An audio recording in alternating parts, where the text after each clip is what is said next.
Hello friend, আসসালামু আলাইকুম। দেখুন, একটি বড় লাউ নিয়ে এসেছি আপনাদের জন্য।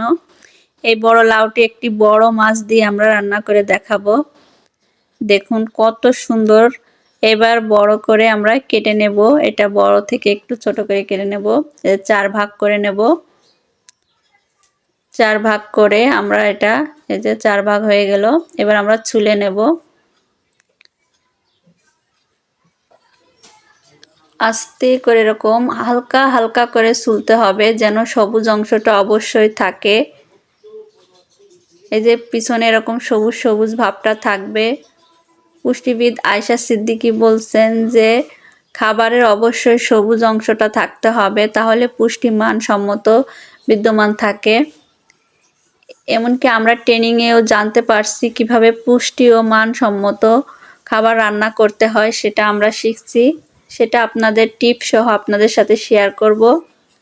অবশ্যই আপনারা এরকম সাইডে সবুজ অংশ রাখবেন। অবশ্যই পিছনটা এরকম হালকা করে সবুজ রাখবেন। এইভাবে কাটতে হবে। কেটে ছোট ছোট করে নেব আমরা। এই সবুজ অংশটা থাকলে দেখতেও খাবারটা অনেক সুন্দর লাগে আর খেতেও অনেক মজা হয়।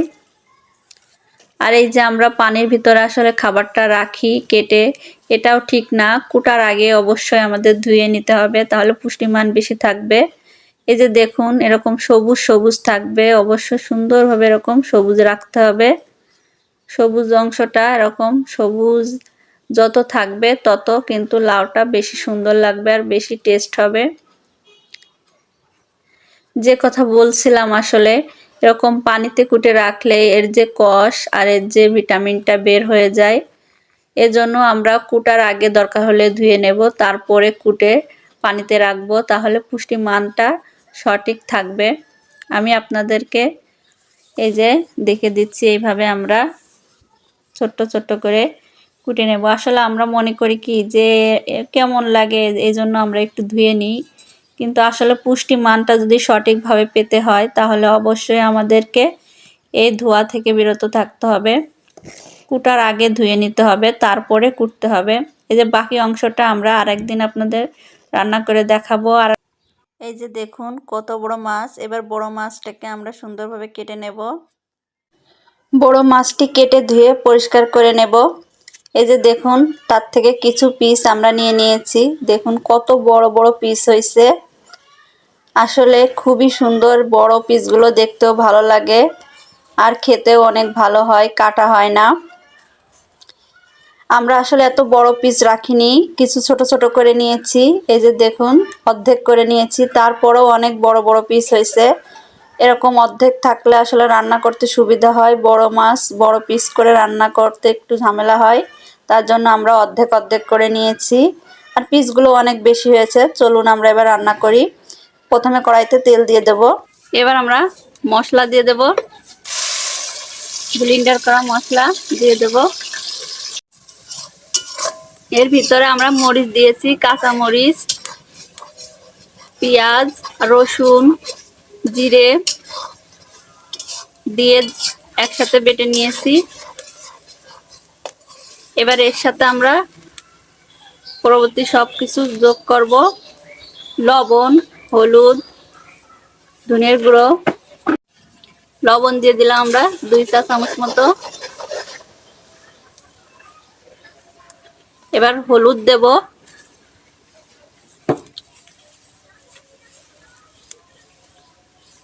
হলুদ দিয়ে দিলাম আমরা 2 চা চামচ।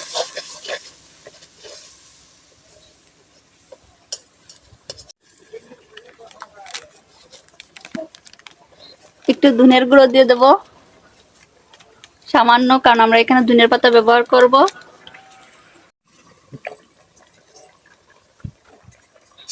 এবার এই যে দেখতে পাচ্ছেন মাছগুলো, এই মাছগুলো আমরা দিয়ে দেব।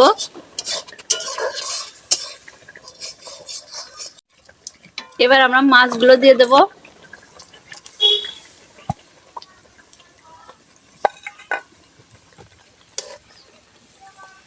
মাছগুলো উল্টো পাল্টা করে দেব।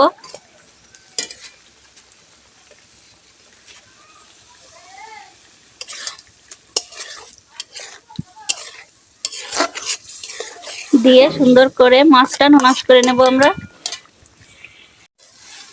এবার মাছের পিসগুলো আমরা উঠিয়ে নেব।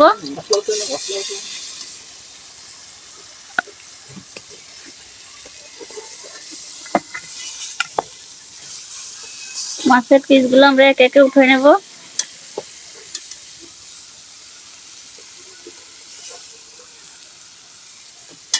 নিয়ে আমরা এর ভিতরে আরেকটু মশলা দিয়ে দেব।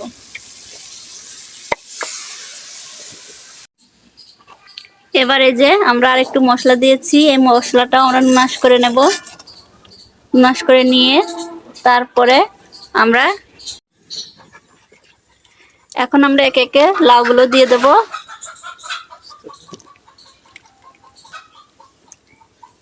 সবগুলো লাউ আমরা এখন দিয়ে দেব।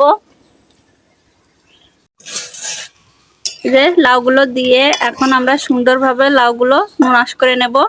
সবগুলো লাউ দিয়ে দিয়েছি।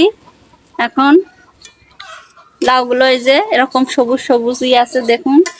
এইভাবে আমরা এখন লাউগুলো সুন্দরভাবে নুনাশ করে লাউগুলো একদম গলায় নেব। এই যে লাউটাকে আমরা সুন্দরভাবে কষিয়ে নিয়েছি। আর অল্প একটু কষিয়ে আমরা ঝোলের পানি দিয়ে দেব। এবার আমরা ঝোলের পানি দিয়ে দেব।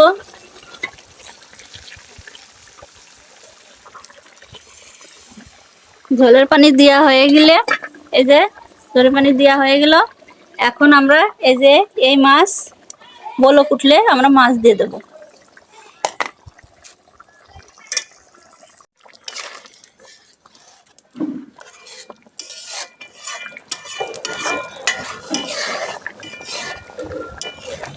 এই ঝোলের পানিতে বলক উঠে গেছে, এখন আমরা মাছ দিয়ে দেব। মাছটা দিয়ে আমরা সুন্দরভাবে নাড়িয়ে নেব।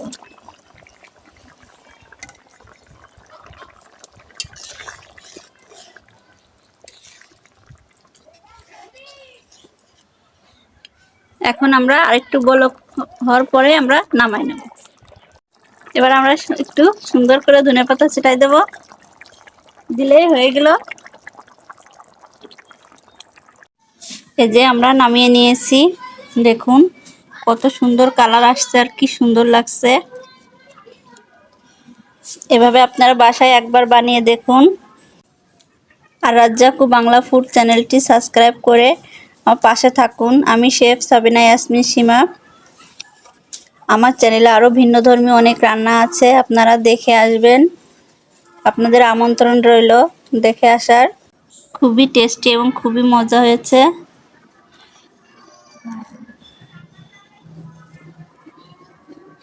এভাবে আপনারা বাসায় একবার বানিয়ে খেয়ে দেখুন, খুব ভালো লাগবে। আপনারা বন্ধু হিসেবে আমার পাশে থাকেন, খুব ভালো লাগে। সাবস্ক্রাইব করে রাখলে মনে হয় আমার অনেক বন্ধু আমার পাশে আছে। আসলে সাবস্ক্রাইব করে রাখলে বোঝা যায় যে কে কে আমার পাশে আছেন। আপনারা বন্ধু হিসেবে অবশ্যই আমার পাশে থাকবেন। ভালো থাকুন, সুস্থ থাকুন। আল্লাহ হাফেজ।